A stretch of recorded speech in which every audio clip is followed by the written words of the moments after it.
city of the most industrious people. This is a city of hardworking people. The typical Abia man is a wise man. When trade and commerce, this is the city. This is ABA, and this is me, Rough Conwaba, telling you about my city. I love my city, Abia.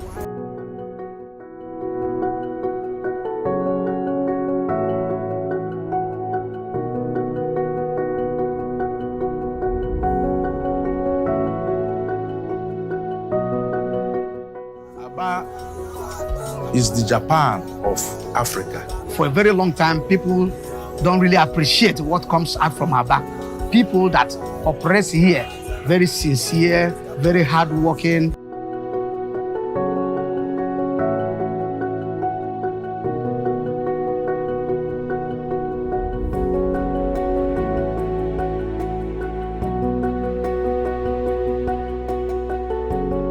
I've done this business for the past 32 good years now. We can produce anything that you can think of.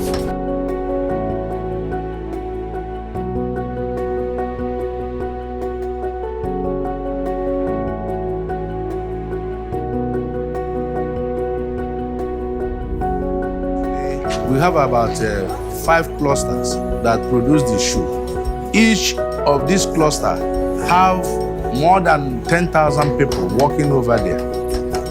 The finished leather goods sector in Abia State produce over 800,000 pairs of shoes on daily basis. People love the shoes. Our shoes goes outside Nigeria. What we make here go to Cameroon, Gabon, Congo DR, Cote d'Ivoire, Ghana, Benin Republic, Togo. even South Africa. Our shoes going there.